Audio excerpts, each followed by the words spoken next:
Ce matin, je vais aller sur la 5e caractéristique parce qu'il y en a 7. Je vais boucler avec ça parce que je veux qu'on évolue. Alléluia. Ce matin, c'est important, cette caractéristique que je veux te donner. D'abord, la première chose que je veux que tu retiennes, c'est que ne cherchez pas à faire des brebis si vous n'avez pas la qualité de berger. Et aussi, vous n'avez pas la possibilité de pouvoir une bergerie.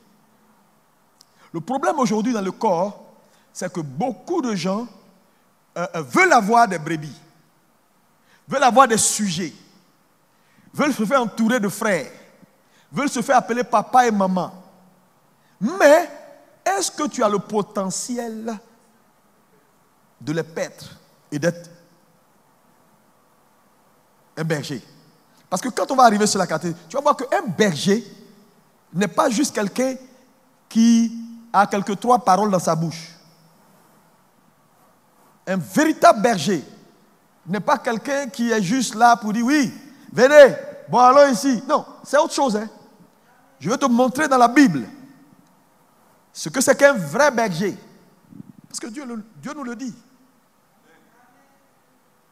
Ça va au-delà d'avoir un titre. Ça va au-delà d'avoir quelques affaires que tu fais. Tu dis si chef, non, j'ai fait des cours de leadership, donc je sais contrôler les gens. Non, ça va au-delà de ça. Donc, quand Dieu te fait la grâce d'avoir des compétences naturelles qui peuvent te permettre de rassembler des gens autour de toi ou dans une organisation que tu diriges, aie toujours la sagesse de savoir que est-ce que j'ai la capacité d'être un berger pour eux ou est-ce que j'ai la possibilité de pouvoir pour eux une vraie bergerie? Si tu ne peux pas répondre à ces 2 questions-là, dirige-les. Dirige-les. Quand ils viennent vers toi, fais comme ça. Ok, c'est là. Venez, venez, c'est là. Non, venez, c'est là. C'est pourquoi tout chrétien né de nouveau, quand vous entrez dans une communauté, connectez-vous au berger qui est sur la chair. C'est de là que l'huile coule. Ne vous connectez pas au pied.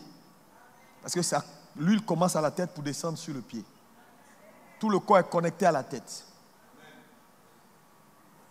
Et chacun d'entre vous, tu dois tout faire pour avoir une relation avec le berger. Dis-moi amen dans la salle. Et donc la 5e caractéristique ici de la bonne brebis, c'est qu'une bonne brebis, je l'ai dit, elle est docile, elle est corrigible et elle est ouverte à l'instruction. Ce point est important. Docile, corrigible et ouverte à l'instruction.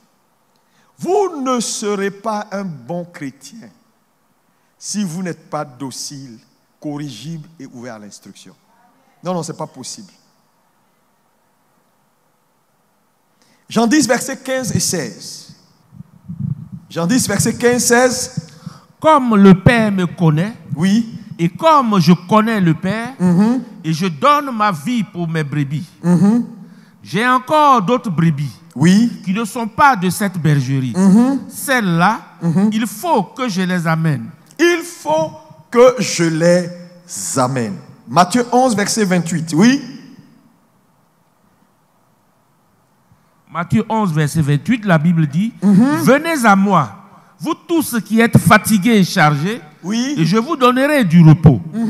Prenez mon joug sur vous et recevez mes instructions. Et recevez mes instructions. Prenez mon joug et recevez mes instructions. Voilà 2 éléments importants que chaque enfant de Dieu, quand il arrive dans une église, doit d'abord faire. Prendre le joug et recevoir les instructions. Une vraie brebis doit être ouverte à l'instruction. Directement ouverte à l'instruction. Montrez-moi un enfant de Dieu qui manque de repos, je vous montrerai une brebis ou un frère qui est fermé à l'instruction. Fermé à l'instruction. Moi, j'apprends toujours. Je suis très ouvert. Oui. Mon esprit est très ouvert. Ne soyez pas fermés.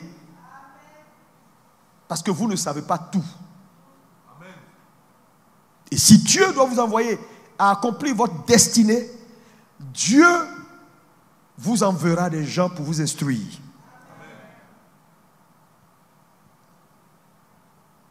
Ne soyez pas neutre. Parce que la neutralité, quand Dieu vous installe dans une église, la neutralité n'est pas un bon signal. La neutralité montre que vous n'êtes pas loyal. La neutralité est un symptôme de déloyauté. Oui. Tu ne peux pas dire, ah bon, moi je suis là. Hein. On dit, tu fais quoi? Non, je suis là. Nous on est là, on vient, on est là. Donc, tu fais quoi? Non, je ne suis pas là. Parce que quelqu'un qui ne veut pas donner sa position est ambigu. Oui. Et vous savez, dans le royaume, on n'a pas besoin de gens ambigus. Une vraie brebis n'est pas ambiguë. Elle suit. Elle est avec le berger. Ta position, c'est quoi? Tape ton voisin, dis, ta position, c'est quoi? Non, je suis là. C'est comme un frère, il venait dans le temps, je le vois toujours, il est derrière. Un jour, j'ai tout fait, je l'ai bloqué. J'ai dit, mais mon frère, je te vois. Non, en fait, je suis un pasteur. Bon, je suis là. Tu fais quoi? Non, je suis là. De temps en temps, je viens, je suis là. J'ai dit, mais tu es là comment? Non, je suis là. Je prends des notes, mais je fais des petits trucs quelque part. J'ai dit, non, mon ami, c'est pas comme ça que ça se passe. Tu ne peux pas venir t'asseoir et tu es là. Et puis après, il aborde les gens qui ont des grosses voitures. Et puis, il prend des cartes de visite. Il est là. Il fait rien, mais il est là. Qu'est-ce qu'il peut gagner? Non. La neutralité n'est pas une bonne chose. Dans tout système, quand tu n'as pas de position, tu ne peux pas aller quelque part. Je vous en supplie, Église. Tu es là. Tu es peut-être là il y a 3 jours, il y a 1 mois, il y a 6 mois, il y a 1 an, il y a 2 ans. Sois là. Prends une position. Ne sois pas neutre. Sois ouvert. Oh, dis-moi Amen. Alléluia. Est-ce que quelqu'un peut me dire Amen? Lis-moi Jérémie 48, verset 10. Regardez ce texte. Jérémie 48, verset 10. Oui. La Bible dit, maudit soit celui qui fait avec négligence l'œuvre de l'Éternel. Oui. Maudit soit celui qui éloigne son épée du carnage. Ici, c'est les gens qui n'ont pas de position. On dit, non, je ne suis pas dedans. Non. Et quand tout le monde est en guerre, lui, il éloigne son épée du carnage. La Bible dit, cet homme, son sort, c'est la malédiction. Tu ne peux pas être dans un ensemble. Ce sont les boucs qui sont indépendants, qui ont une tête, ils sont là, ils sont là. La brebis, elle est dépendante, parce qu'elle est pro-bâton. Et pro-bâton ne peut jamais porter son maître, donc dépend de son maître. Pour tout. Je prie que Dieu, quelles que soient les expériences dans lesquelles tu es passé, aujourd'hui, que Dieu change ton histoire. J'ai dit que Dieu change ton histoire au nom de Jésus.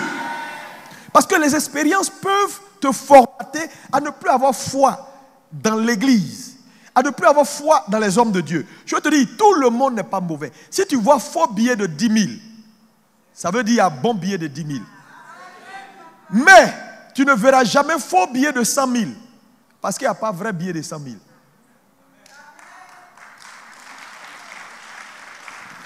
Tu as déjà vu faux billet de 100 000? Ça n'existe même pas, parce qu'il n'y a pas son vrai. Ce qui n'est pas vrai ne peut pas être faux.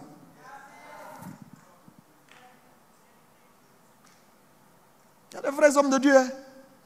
Frère, Dieu a des gens, ils sont là. Donc ton passé là, qui t'a bouleversé là, à un moment donné, oublie. Et passe à autre chose. Quand Dieu vous ajoute, je l'ai dit déjà, à une église, il ne vous ajoute pas à un bâtiment. Il vous ajoute à un homme. Oui, parce que la vision, il le donne à un homme. Donc quand il t'ajoute à la vision, en réalité, il t'ajoute à un homme. Ce n'est pas un bâtiment. Ça, c'est juste un bâtiment. On peut quitter ici, là, on peut dire, bon, on va aller prier quelque part. On va tous se retrouver, ABM va se déplacer. Mais en fait, c'est le porteur de la vision. Tant qu'il est là, les choses avancent. Donc quand Dieu vous envoie, il vous ajoute à une vision, à un homme, pas à un bâtiment. C'est pourquoi quand vous entrez, connectez-vous à celui qui est devant. Même si ce n'est pas lui qui vous a envoyé.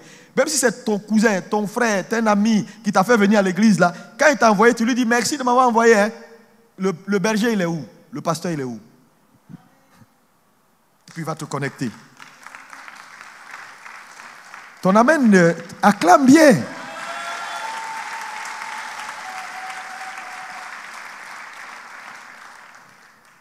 Alléluia. Soyez ouverts à la correction. Il dit dans le psaume 23 verset 4, qu'est-ce qu'il dit? Il dit sa houlette et son bâton me rassurent. Oui, vas-y. Quand je marche dans la vallée de l'ombre de la mort, je ne crains aucun mal, car tu es avec moi. Ta houlette et ton bâton me rassurent. La houlette et le bâton du berger, la notion de houlette, vous connaissez, c'est un bâton qui est avec un truc comme ça. Quand la berger la brebis essaie de s'égarer, on attrape son cou et puis on ramène la brebis. Mais elle ne fait pas que ça. Elle aussi, elle sait apprendre également des mottes de terre pour pouvoir ramener toujours les brebis qui veulent sortir des rangs dans le rang. Alléluia. Le bâton, c'est le symbole de l'autorité pour taper quand il faut taper également. Amen. Oui. Donc quand il parle de houlette et le bâton, me rassure. Et ici, la notion de bâton, c'est point d'appui. La houlette est le point d'appui de l'Éternel, me rassure. Donc, frères et sœurs, tu ne peux pas avoir un berger qui te caresse toujours dans le sens du poil. C'est que vraiment, tu n'es pas sorti de lui. Je vous ai dit ici un jour, quand vous voyez des gens faire palabre, et puis une maman sortie d'une cour, et puis elle est en train de frapper quelqu'un, c'est sûrement son fils. Elle ne frappe pas l'enfant du voisin. Donc, quand tu as quelqu'un qui te reconnaît comme son enfant, il va te parler. Il va te corriger. Quand tu arrives à un endroit où les gens, à un moment donné, ont du mal à te parler, toi-même, il faut commencer à avoir peur pour toi. Parce que si tu fais en sorte que maintenant, on ne peut plus te parler. Quand on parle, on a peur. Et tu as dit, bon, à un moment donné, tu deviens un enfant bizarre. C'est pourquoi je dis, cette caractéristique, être corrigible, ouvert à l'instruction, ce n'est pas négociable.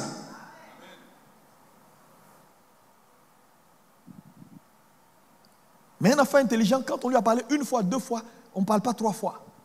Il se corrige et puis il prend le chemin qui est bon. Il ne récidive pas. Quelqu'un dit Amen. Je déclare que tu deviens une bonne brebis au nom de Jésus. Oh, dis Amen encore. Tu es une bonne brebis au nom de Jésus.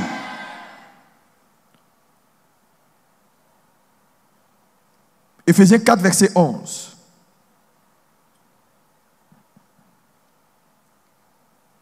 La Bible dit, oui.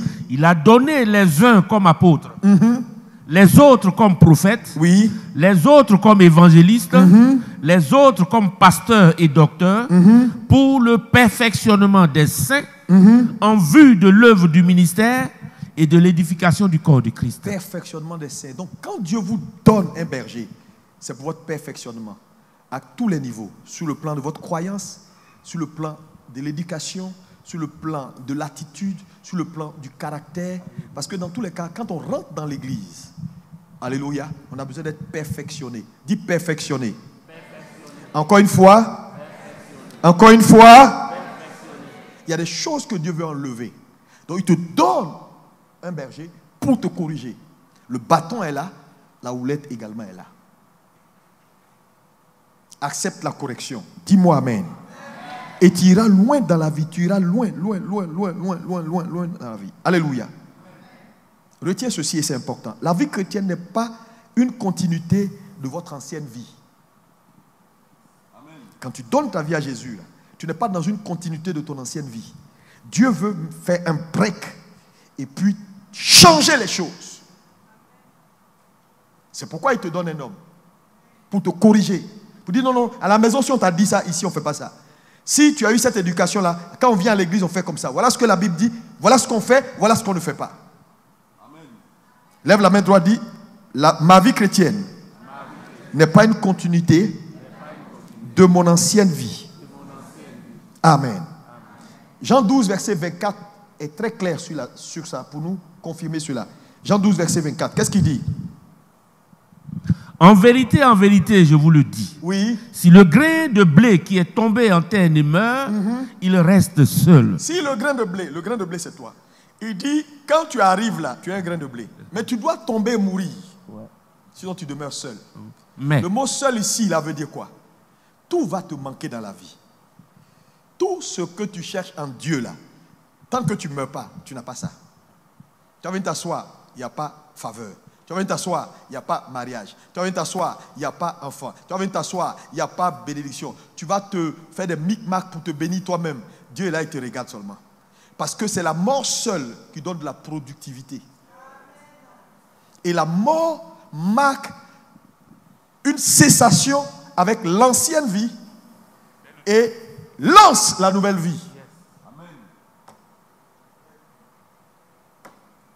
Regarde ton voisin, dis, voisin, tu dois mourir. Dis-lui ça bien. À ton ancienne vie.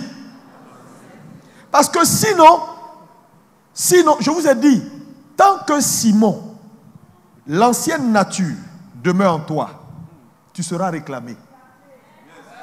Tes prières que tu as fait il y a 3 mois là, c'est fini. Hein?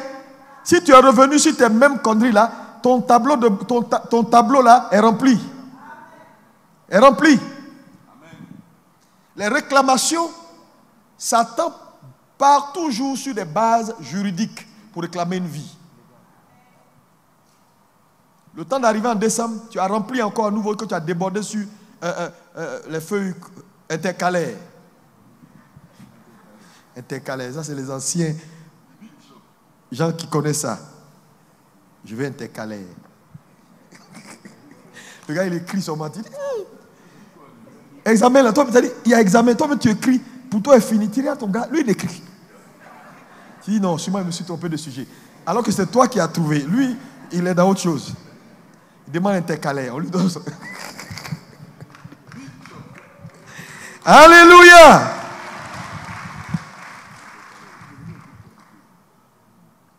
Frère, sois une bonne brebis. Jésus était une brebis docile. Regardez un verset qui est important. Le psaume 101, verset 5. Lisons. C'est quelque chose d'intéressant, je te donne toujours. 101, verset 5. La Bible dit, regardez. Celui qui calomnie en secret son prochain, je l'anéantirai. Celui qui a des regards hautains et un cœur enflé, je ne le supporterai pas. C'est Dieu qui parle. Une brebis ne parle pas trop. Elle est docile. Si tu parles des gens, il faut arrêter. Vous savez, Dieu, il dit, je vais l'anéantir. Le mot anéantir, c'est le néant. Le néant, c'est le vide. Il va te vider de ta substance. Il faut continuer à parler des gens. Amen. Toujours on le dit, mais les gens, j'ai l'impression que les gens ne comprennent pas. Qu'est-ce qui t'arrive? Ta bouche ne peut pas se fermer un jour. C'est-à-dire, toi, tu ne peux pas être exposé à une nouvelle sans aller dire tu as vu ce qu'ils ont dit là ou bien c'est dans ça que tu trouves ton épanouissement. Tu vas t'anéantir. Celui qui calomnie, parler, dire des choses qu'on ne sait pas, dire des choses qui ne sont pas objectives, on ne dit pas. Dans la vie, tu ne connais pas l'alliance que les gens ont avec Dieu. Faites attention. C'est facile de juger les gens. Il y a des gens là. De toute façon, vous les voyez, ils sont en train de faire du mal. On dit c'est un tueur, c'est un mauvais, c'est un truc. C'est dans cette descente-là qu'il va trouver Dieu. Il y en a d'autres, c'est dans la bénédiction, dans leur gloire là, qui perdent Dieu.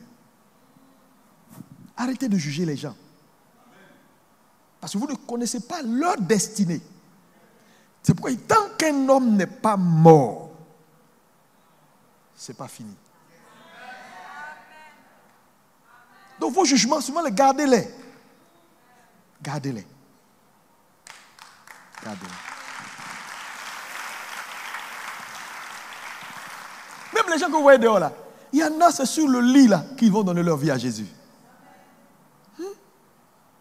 C'est sur le lit d'hôpital là. Le gars a fait tout le mauvais, il a fait là. Et puis quelqu'un va lui parler de Jésus. Et puis il va accepter Jésus. Ce sera la miséricorde de Dieu pour lui. Ne jugez pas les gens.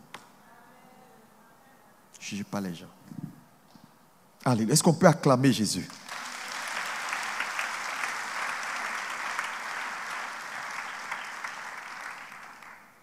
Soyez ouverts à la relation brebis. Le psaume 133 est très clair. Il dit, voici comme il est bon et doux pour les frères de demeurer ensemble. C'est important d'être ouvert à cette relation. Parce que beaucoup de gens viennent à l'église. Ils n'ont aucune ouverture dans leur relation avec les autres. Ils finissent leur culte, ils partent. Je veux te dire, le fait que Dieu vous mette ensemble, entre brebis, est une garantie également pour ta sécurité. Est une garantie pour ton épanouissement. Donc quand on vient dans l'église, même si on est venu avec son papa et sa maman, à un moment donné, on se fait de nouvelles relations, de nouvelles amitiés. On ne reste pas dans son même cercle, avec les mêmes limites des personnes. Parce qu'au fur et à mesure que ton cercle s'élargit, également ta capacité d'exposition s'élargit.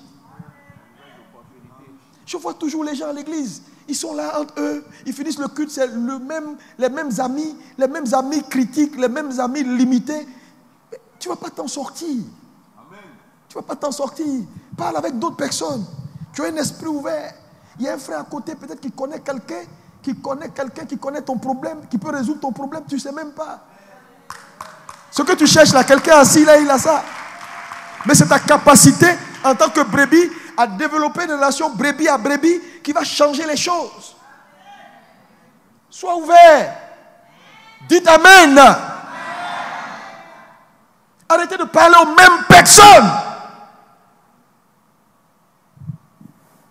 Fais l'expérience de changer un peu.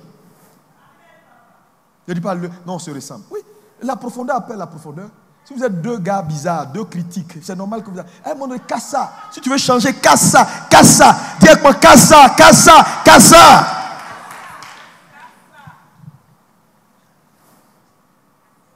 Ne résistez pas. Relation brebis à brebis. Soyez ouverts. Relation brebis à berger. Je l'ai déjà dit. Quand vous lisez la parole de Dieu dans Malachie 4, verset 6, il dit quoi? Je ramenais le cœur des pères vers les fils et des fils vers les pères. La relation fils à père doit être quelque chose d'important. Dieu dit, je vais ramener dans les derniers jours le cœur des fils vers les pères. Parce qu'il y a une tendance à la rébellion naturelle. Mais il dit, je vais ramener les cœurs. Amen. Tu es dans l'église, tu n'es jamais allé voir ton pasteur, tu le regardes de loin. Ce n'est pas une bonne chose. Va vers lui. Aie une amitié, aie une relation. On n'a pas de faire de lui ton ami avec qui tu joues. Oui, mais au moins il te connaît. Il sait que tu es là. Il prie pour toi. Tu entres dans sa pensée. Sois là. Développe cette relation. Ne sois pas juste quelqu'un dans un petit coin. Bon, avant-hier, j'appelais, je crois hier ou quoi, j'appelais le frère. Je ne le voyais pas. Parce qu'il tournait dans ma tête depuis au moins un mois. J'ai dit, mais où il est? Et j'oublie. Je l'ai appelé. Il dit, ah non, il était malade. Mais pourquoi tu n'as pas informé? Il fallait informer. Parce que tu peux être malade, ça peut être un combat spirituel. Juste la parole de ton papa. Ton combat est fini. C'est une question d'autorité. Ne restez pas seul dans un petit coin à souffrir. Signalez. Quelqu'un me dit Amen. Maintenant, regardez ceci, c'est très important ce que je vais vous dire. Ici, là, je veux faire, vous savez, une vraie brebis, elle est fidèle, mais en même temps, elle est loyale. Je te fais la différence. Regardez, un homme fidèle, on peut être qualifié de fidèle quand on est là. Quand on est présent, pendant longtemps, par exemple dans une communauté. Tu es là. Je dis par exemple, l'évangéliste Marvé est un fils fidèle. Parce que depuis, il est là. Malgré tout, vent, tempête, il est là. Ça, il est fidèle. C'est un exemple que je donne, hein. C'est juste un exemple. Mais est-ce que vous savez qu'on peut être fidèle et déloyal? Parce que la déloyauté, c'est quoi? C'est un état d'esprit. Donc on peut être présent, fidèle, mais avoir le mauvais état d'esprit. Donc le gars, il est là. Il est toujours là, mais il n'a pas le bon état d'esprit. Donc il est déloyal, bien qu'il soit fidèle.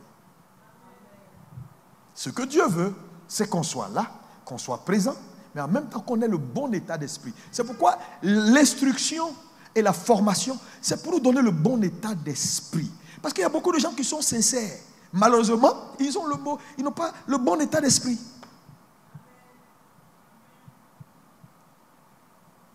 Voilà la différence. Ça va pour quelqu'un dans la salle? Que Dieu t'accorde sa grâce au nom de Jésus.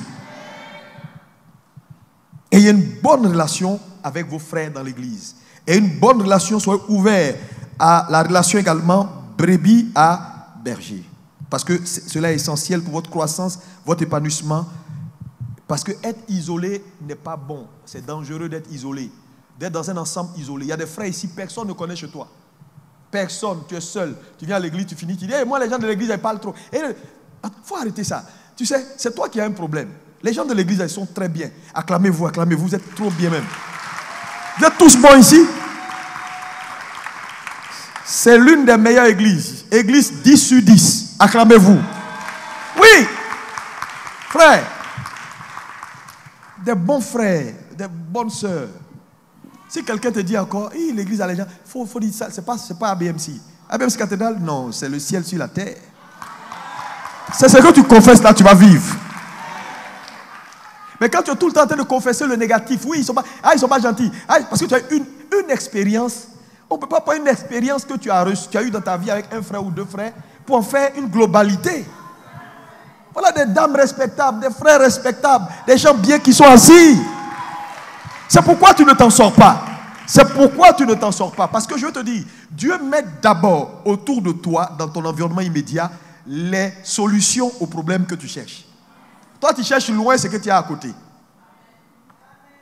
On commence à Jérusalem, avant d'aller en Samarie. C'est pourquoi tu tournes en rond, tu ne t'en sors pas. Parce que tu ne t'entends avec personne. Tu t'es bâti un état d'esprit, tu t'es isolé toi-même. Mais tu as une brebis facile à manger. Hein? Toi et tes deux amis, là, vous êtes isolés, vous parlez, vous mentez entre vous. Continuez à vous mentir.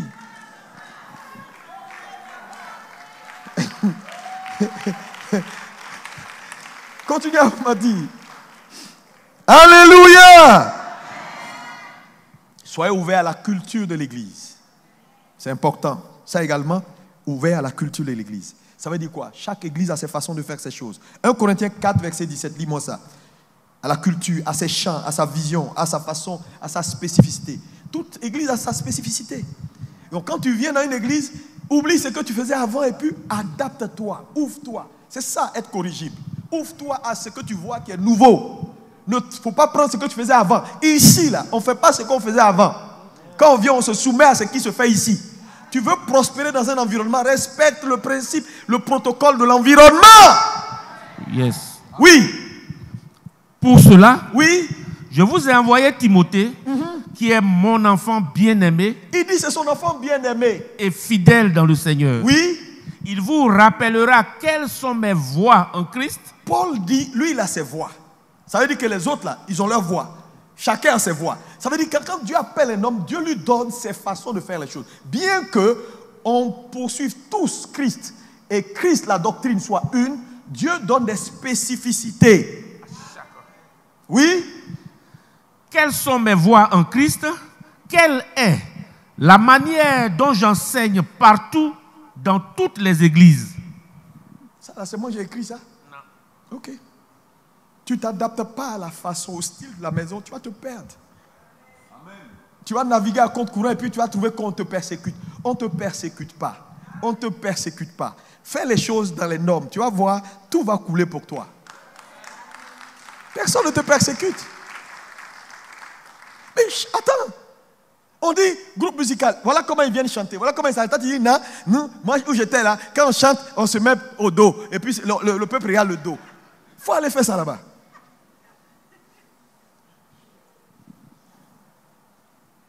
Tu viens, tu te soumets. On te donne un responsable, tu le respectes. Voilà.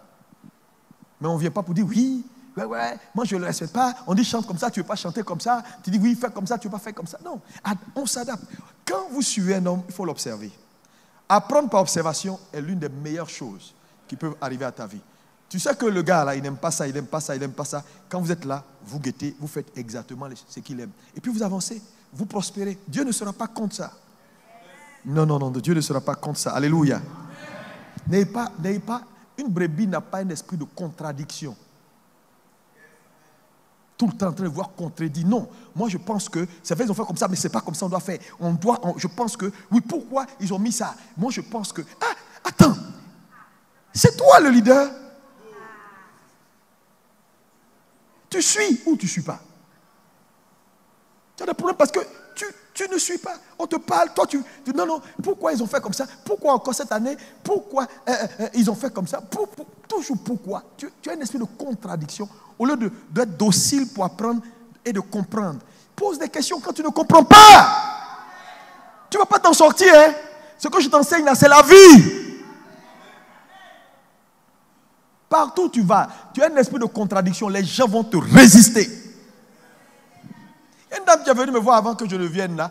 Elle m'a vu, elle dit, elle veut me voir, elle a insisté. J'ai dit, ok, viens, trouve-moi à la défense. On s'est vu. Elle, pasteur, voilà tel diplôme. Quand je commence un boulot, 2 jours, ça ne marche pas. Je pense qu'il y a des gens qui me poursuivent. Maintenant, je lui ai posé 2 questions et j'ai vu que c'est elle qui a le problème. Elle est compliquée, elle pense qu'elle sait tout. Qu'elle arrive quelque part, on veut la formater à la façon dont les choses se font dans l'entreprise. Elle anticipe sur les... Non, je pense... Et puis, elle mélange tout. Donc, avec sa compétence, les gens, là, allez, elle quitte là-bas, allez. Et elle dit ça, là, c'est les problèmes de famille. Moins de prier, j'ai dit moi. Il ne faut pas chercher à changer. J'ai fait 10 minutes avec elle, et puis je l'ai balancé. J'ai dit, bon, il y a un pasteur qui est là, il s'appelle Mark Day. Prends son numéro, il faut l'appeler. Gérer ça en fou là-bas. Elle ne veut pas changer. On ne peut pas t'enseigner. On dit, non, je pense, calme-toi, écoute seulement. Soyez prêts à apprendre et à vous soumettre. Dans une maison, il y a un protocole. Vous ne respectez pas le protocole?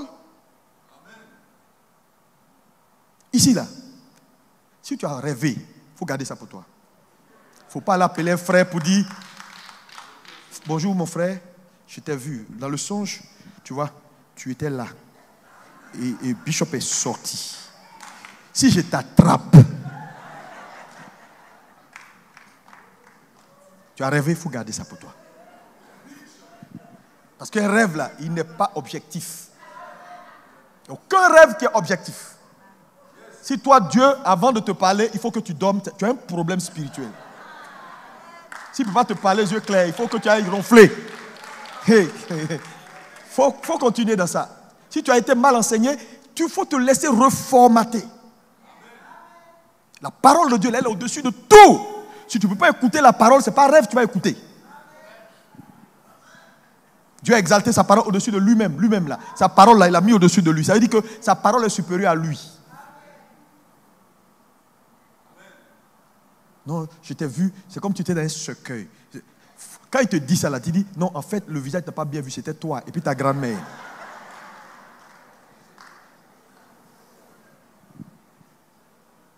Laissez les gens tranquilles. Donnez-leur la parole.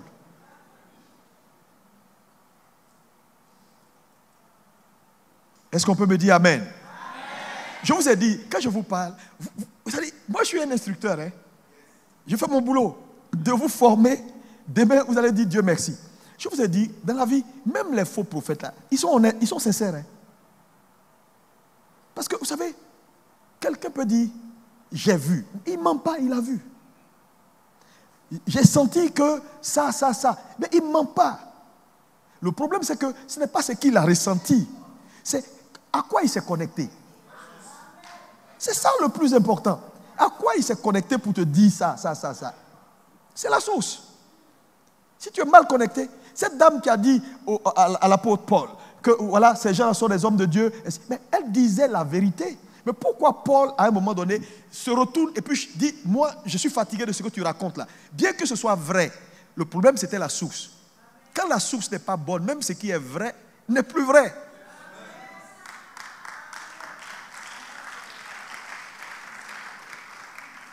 Alléluia.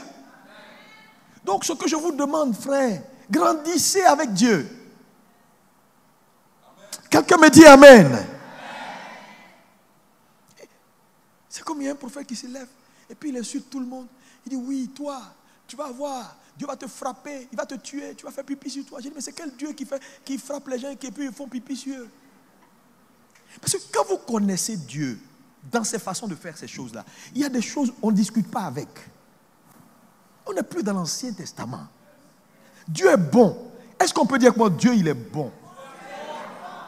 N'oubliez jamais que Dieu est bon. Parce que toi-même qui es assis là, tu n'es pas parfait.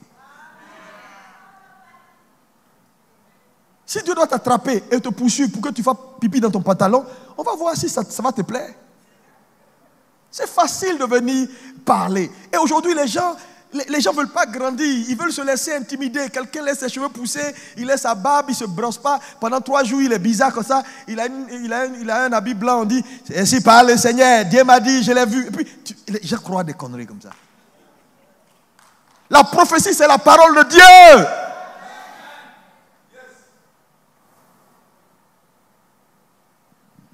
C'est la parole de Dieu. On n'est pas dans l'ancienne alliance. Dieu est bon, il aime tout le monde, il veut voir les gens sauvés. Il parle avec amour pour aboutir au salut des âmes. Même les âmes les plus endurcies. Arrêtez-moi ces histoires. Alléluia. 6e point. 6e caractéristique. Une bonne brebis porte des fruits. Oui, elle porte des fruits. Retenez ceci, la fécondité des brebis est ce qui accroît le troupeau.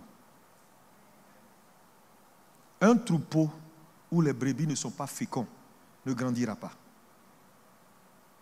Donc, une vraie brebis est féconde. Tu ne peux pas être assis quelque part, 50, toi tu es seul. Lis-moi Jean 15, verset 5. Jean 15, 5, oui. Oui. Vous êtes les sarments. Celui qui demeure en moi, oui, et en qui je demeure, oui, porte beaucoup de fruits, car sans moi, vous ne pouvez rien faire. Celui qui demeure en moi et en qui je demeure.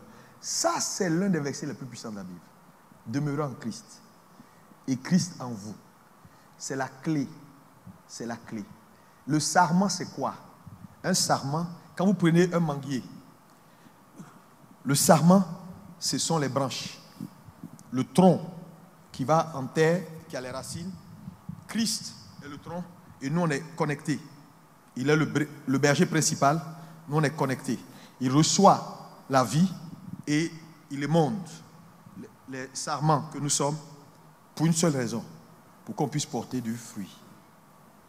Quand tu regardes un manguier là, ce n'est pas le tronc qui porte les fruits, ce sont les branches. Ça veut dire la responsabilité de la croissance d'une église et d'un pâturage paisible est sur l'épaule des brebis que vous êtes. Si quelqu'un entre ici et puis dit j'aime ABMC, c'est votre honneur. Oui, moi je fais ma part en libérant la vie, la grâce. Vous devez porter. Regarde ton voisin, dit voisin porte du fruit. On dit ça bien, dis ça bien, dis ça bien, dis ça bien. Tu dois porter du fruit. Une vraie brebis porte du fruit. Tu ne peux pas être dans l'église 10 ans et tu es seul. Parce que je vais te dire, et ça c'est note ceci, c'est très important. Alléluia. L'authenticité de votre conversion est démontrée à travers votre fruit. L'authenticité de votre conversion est démontrée à travers votre fruit. Ça veut dire, là où vous ne portez pas de fruit, on peut douter de l'authenticité de votre conversion. Mais oui, on peut douter.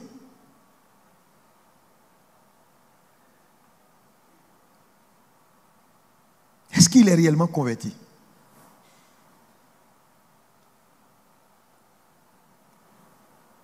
Maintenant, lis-moi Jean 15 à partir du verset 16. Suivez ici. Jean 15 à partir du verset 16. Il dit oui. Il dit quoi? Ce n'est pas vous qui m'avez choisi. Mais moi, je vous ai choisi. Oui. Et je vous ai établi. Attendez, on va aller pas à pas. Numéro 1, je vous ai choisi. Je vous ai établi. Conséquence du choix. Tu es devenu enfant de Dieu, il t'a choisi, il t'a établi, tu es assis aujourd'hui à ABMC, n'est-ce pas? Quelle doit être la conséquence? Numéro 1, vous portez du fruit. Non, lis correctement. Afin que vous alliez. Numéro 1, dis avec mon mouvement. Mouvement. Afin que vous alliez. Tout le monde dit mouvement. Mouvement. Oui. Et que vous portiez du fruit. Tout le monde dit service. Service. Oui. Et que votre fruit demeure. Tout le monde dit gestion. Gestion. Oui. Afin que ce que vous demanderez au Père, en mon nom, il vous le donne. Tout le monde dit faveur. C'est tout. La faveur dans la vie d'une brebis dépend de son mouvement, de son service et de la gestion qu'il fait du service.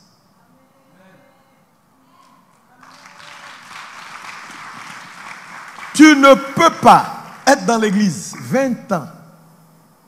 Il n'y a aucun mouvement qui aboutit sur un service. Quand je parle du service, le fruit que tu portes est le résultat de ton service. D'aller, de parler de Jésus, d'être un bon chrétien et puis d'attirer les gens à Jésus, de te reproduire selon ton espèce, c'est un service. Quand tu deviens bien, tu es en train de servir Dieu. Quand tu marches correctement, tu es en train de servir Dieu. Quand tu évangélises, tu es en train de servir Dieu. Donc servir Dieu n'est pas que faire du bruit à l'église. La transformation est un service. Parce que par ta transformation, plusieurs peuvent dire, Joe, le gars là, je vais faire comme lui parce que son Dieu doit être fort. Maintenant, quand les fruits, tu commences à les porter, la gestion, c'est ta capacité à les faire demeurer. C'est ça la gestion. Maintenant, il dit, si ces choses sont faites, la faveur va te suivre. Tout ce que tu demandes à Dieu, Dieu va te donner.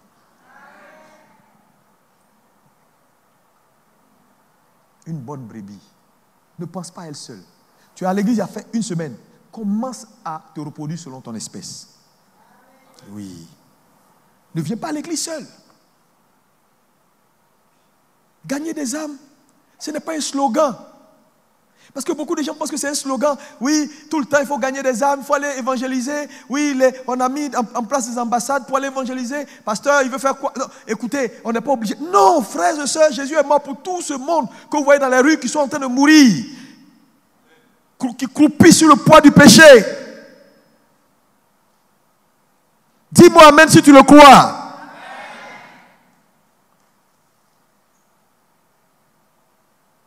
Votre niveau de faveur est déterminé par votre mouvement, votre service et les fruits que vous portez. Alléluia.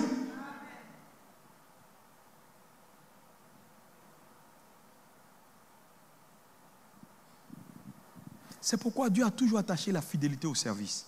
Il dit, quel est ce serviteur fidèle et prudent? La fidélité attachée au service. Fidélité attachée au service. Porter du fruit est un impératif. Dis à ton voisin, c'est un impératif. Pasteur, lis-moi Matthieu 7, verset 20. Matthieu 7, verset 20. C'est un impératif. Il dit quoi? C'est donc à leurs fruits que vous les reconnaîtrez.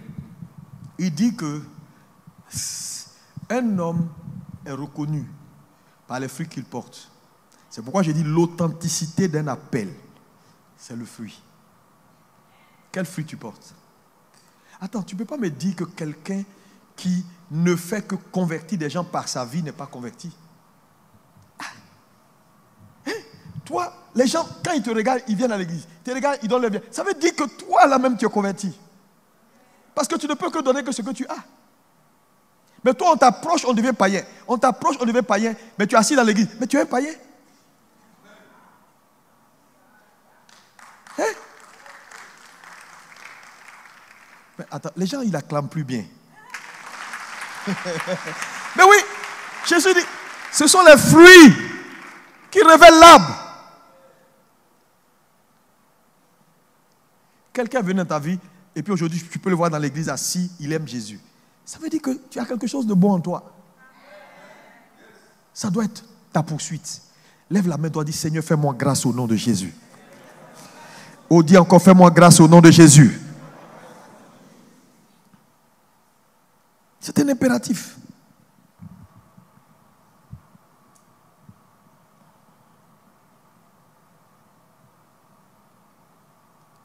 Alléluia. Alléluia. Le fait d'être dans une église ne veut pas dire que tu es converti. Amen. Quels sont tes fruits? L'adhésion à une église n'est pas la preuve de votre appartenance réelle à Christ, mais plutôt vos fruits. Votre capacité d'enfanter d'autres chrétiens.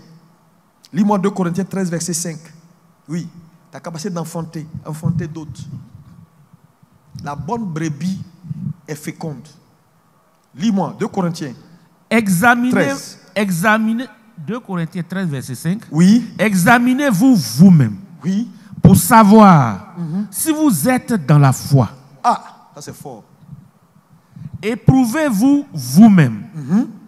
Ne reconnaissez-vous pas que Jésus-Christ est en vous, à moins peut-être que vous ne soyez reprouvés. C'est clair. La Bible nous recommande de nous poser des questions. Moi, la messe, je suis converti. Est-ce que Jésus est dans mon cœur? Ce n'est pas le fait d'être assis. Quels sont les fruits que je porte? Quels sont les fruits de mon apostolat? Dans ma maison, mes enfants ressemblent à des païens ou à des chrétiens? Qu'est-ce que ma vie véhicule? Ma femme là, elle est païenne ou elle est chrétienne? Tu sais, à un moment donné, il faut commencer par ta propre maison. Hein? Tu as une femme qui est bizarre, à un moment donné, tu la fais asseoir, tu lui dis, hey, tu changes, tu donnes, mets-toi à genoux, répète, Père Céleste. Mais oui, elle peut ne pas être convertie. Et un jour, dans ta gloire, elle va te faire descendre comme ça. Il ne faut pas jouer avec. On ne peut pas citer 10 personnes qui ont des problèmes et ta femme, son nom est dedans toujours. À un moment, il faut la faire asseoir. Arrête ça. Tu dis non. Je te mets en garde, convertis-toi. Ça peut être l'homme aussi. Tu le mets en genoux, tu dis, monsieur, allez, je répète. Il dit non, monsieur le chef, il n'y a pas de chef ici. Allez, à genoux. Répète, Père Céleste. Oui, Père Céleste. Mais oui. Chacun a la responsabilité de surveiller son voisin. On a vu Adam qui a laissé Ève faire n'importe quoi. On sait où c'est arrivé. Hein? Tu ne parles pas à ta femme, Satan va lui parler. Ou à ton mari, Satan va lui parler. Il faut être toujours sur lui quand tu dis la même chose. Il fait qu'on ne comprend pas, mais il comprend. Parce que moi, j'aime les femmes têtues. Elle ne laisse pas le gars, parce qu'ils sont dans le même bateau. J'ai dit, je parle. Elle est dans elle-même, c'est là. Oui, il ne faut pas faire, tu vas voir. Elle s'en fout de ce que tu penses.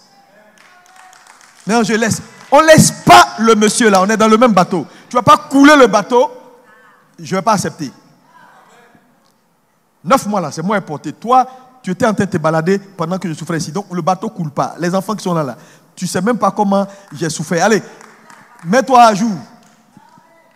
Une femme ne dit pas amen dans la salle. Il faut dire amen, hein. Parce que nous les hommes là, souvent on est bizarres. Il faut nous parler seulement. Alléluia. Et un homme normal, il écoute. À un moment, il écoute. Il fait comme il n'écoute pas, mais il écoute.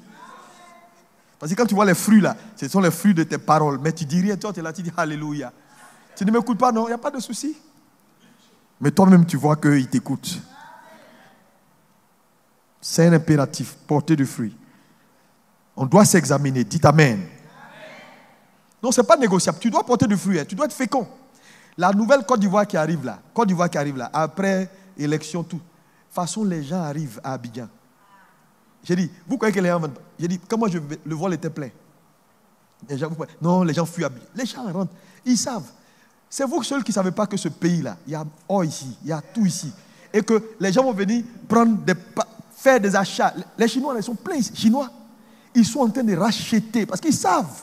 Et vous êtes là, hey, où je vais courir pour... Et où je vais courir?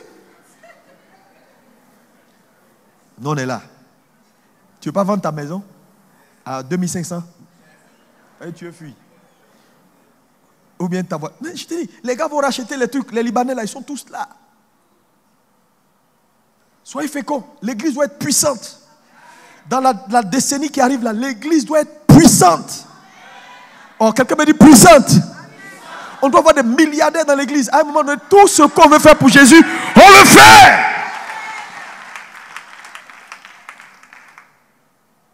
Des gens qui travaillent dans le pétrole.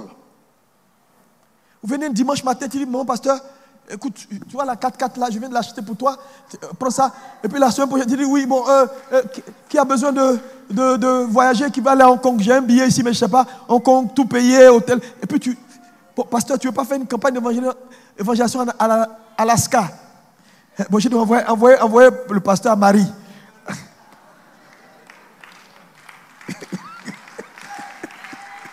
Mais l'Alaska, c'est les États-Unis. Que Dieu nous rende puissants et prospères. Oh, je vois quelqu'un qui est puissant et qui est prospère. Dis-moi amen, dis-moi amen, dis-moi amen, dis-moi amen. Que Dieu récompense le fruit de ton travail. Dans cette ville d'Abidjan, tu ne manqueras de rien au nom de Jésus. J'ai dit, tu ne manqueras de rien au nom de Jésus. Que Dieu te donne des terres, des terres, des terres, des terres, des terres. Que tu construises des immeubles partout dans Abidjan. Propriétaire terrien. Un homme puissant. Je déclare cela sur ta vie. Dis-moi amen et reçois. Oh, que ton amen soit plus fort que ça. Si ton amen est fort, reçois au nom de Jésus. Parados. Les brakati ramba usikayaba. Non, l'église n'est pas destinée à être derrière. C'est pourquoi il faut croire. Tu as une brebis, tu dois porter des fruits. Tu dois porter du fruit. Une brebis doit être prospère, elle doit porter du fruit. Une église où les chrétiens ne sont pas féconds est une église faible. Note ceci. Psaume 92, versets 14 à 15. Un arbre qui est transplanté ne grandit pas. C'est pourquoi dans la vie, vous voulez porter du fruit, soyez stable. Un chrétien qui est... Souvent, je vous dis, c'est une ruse. La stabilité est ce qui te donne des racines et te fait porter. Il dit, planté dans la maison de l'Éternel. Oui, vas-y, lis. Planté dans la maison de l'Éternel, il prospère dans les parvis de notre Dieu. Il prospère dans les parvis de notre Dieu. Tout le monde est comment planté. Planté. C'est la clé. Plantez-vous. Ne soyez pas des chrétiens qui sautent par saison. Tu vas prêcher aux gens 1000 fois, mais bon, quand les intérêts sont devant, ils font ce qu'ils veulent. Mais je vous assure, il y a des gens dans la ville qui cherchent juste des endroits où s'asseoir pour grandir. Il y en a beaucoup.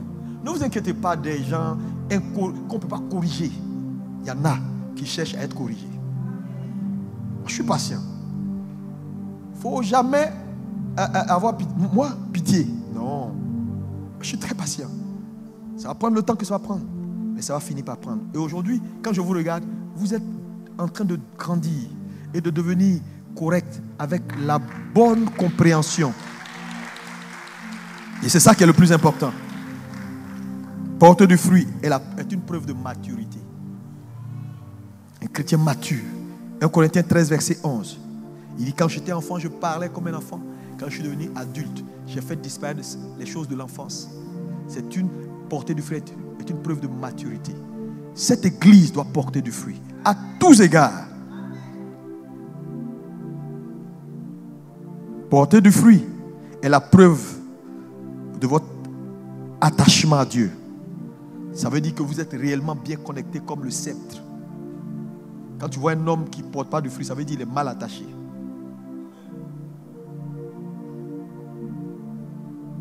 Porter du fruit est essentiel pour préserver votre espèce dans l'église.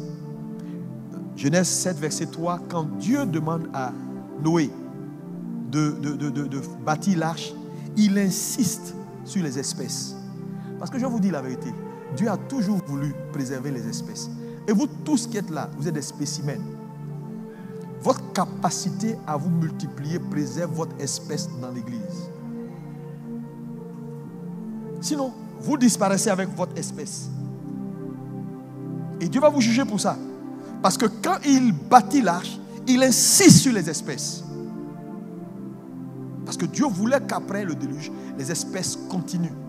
Donc il prend des espèces, il les met dans l'arche. Multiplie-toi. Multiplie-toi. Tu es dans la police, que les policiers se convertissent. Tu es gendarme, qu'on trouve beaucoup de gendarmes dans l'église. Tu es plombier, qu'on trouve beaucoup de plombiers. Tu es homme d'affaires, qu'on trouve beaucoup d'hommes d'affaires. Ton espèce ne peut pas disparaître dans une église. Tu as la responsabilité de perpétuer ton espèce.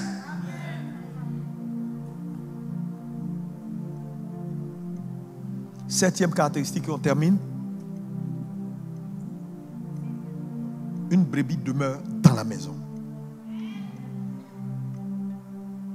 Une brebis n'a pas une vocation de s'isoler ou de partir. La brebis demeure. Elle est toujours avec le maître, avec le berger. Sa sécurité en dépend. Hébreux 10, verset 25. Oui. Hébreux 10, verset 25. N'abandonnons pas notre assemblée, comme c'est la coutume de quelques-uns. Amen. Mais exhortons-nous réciproquement. Amen. C'est un commandement. Une assemblée, c'est la bergerie. Il dit, quand je te mets dans une bergerie, reste dans la bergerie. Ta sécurité en dépend. Ta grâce en dépend. Ta paix en dépend. On ne vient pas, on sort, on disparaît. 6 mois, on apparaît, personne ne sait. Après, on disparaît, on apparaît. Quand tu dis ça aux gens, ils pensent que oui, bon, ils peuvent faire ce qu'ils veulent. Non, tu ne peux pas faire ce que tu veux. Bonne brebis demeure dans la maison. Parce que la solitude rend vulnérable.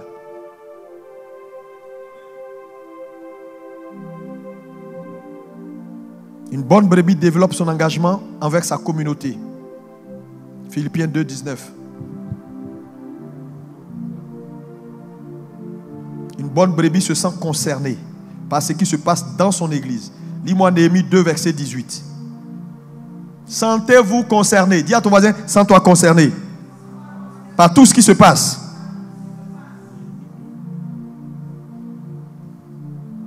Néhémie 2, 18. Oui.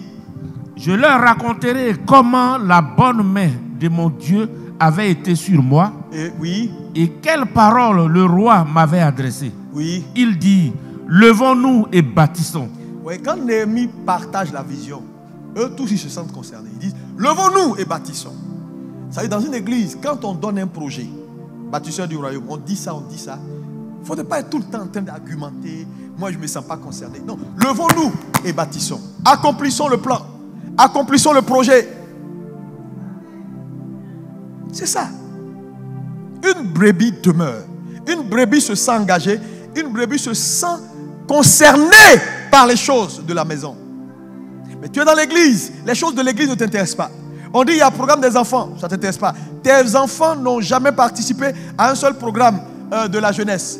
Quand on dit il y a jeunesse, il y a temps, tu n'es pas dedans. Programme de femmes, là on n'en parle même pas. C'est même pas ton problème. Quand on dit réunion des femmes, tu cherches à sortir.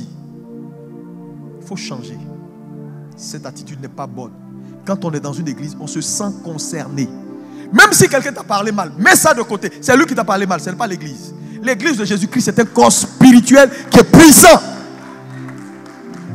On ne prend pas le cas d'un individu pour dire, moi je ne suis plus dans ça. Moi je ne fais plus tel. Non, mais attends, tu es une épios. Il faut changer. Ce que je vous enseigne là, si vous comprenez, vous devenez de bons fidèles, des vrais fidèles de votre communauté et Dieu ne peut que vous bénir. Vous savez, les enseignements que je te donne, c'est beaucoup de valeur. Hein? Il y a des pasteurs qui viennent copier, qui viennent prendre pour dire, il faut que j'aide mon église. Le défi aujourd'hui des églises, c'est l'indiscipline des brebis, des fidèles. Parce qu'ils ne sont pas enseignés. Ils pensent qu'on peut entrer dans une église et faire ce qu'on veut. Aller, venir, parler, faire comme ça. Non! dans une véritable église. Ce sont ces choses-là qu'il faut comprendre. Et si parmi ces 7 caractéristiques que j'ai citées, il y en a qui te manquent, va prier, travaille là-dessus. Tu seras un bon fidèle. Dieu va te bénir, Dieu va t'approuver. Il dira de toi, comme il a parlé de Jésus, celui-ci est mon fils bien-aimé, en qui j'ai mis toute mon affection. Et vous allez voir, l'église sera en paix, l'église sera une eau paisible. Donc, plus vous allez prospérer et vous multiplier, l'église va être puissante. Alléluia. Et quand l'église est puissante, c'est le nom de Jésus qui est glorifié. Oh, dis-moi amen encore. Peuple d'ABMC, qu'importe le niveau que tu as aujourd'hui, ce n'est pas une affaire de niveau. Tu peux quitter de là où tu es pour devenir cet homme que Dieu a destiné que tu sois. Dis-moi amen, dis-moi amen. Dans quelques années, sois fidèle, sois loyal, sois une vraie brebis. Arrête d'être comme ça. 20 ans, 30 ans, tu es assis. Tu es comme ça. Tu es comme ça. Tous tes trucs, c'est en cachette. Tous tes trucs. Ce n'est pas bon. C'est pourquoi tu as du mal à décoller. Tu serais même plus loin que ça. Moi, j'ai compris que la transparence et la fidélité sont des vertus difficiles. Parce que ce sont les vertus essentielles dans la vie. Ouais. Quand tu sais être un homme droit, tu reçois la vraie liberté. Les hommes ambigus ne sont jamais libres. Non, quand tu es ambigu, tu n'es jamais libre. C'est ta saison de briller. J'ai dit c'est ta saison de briller.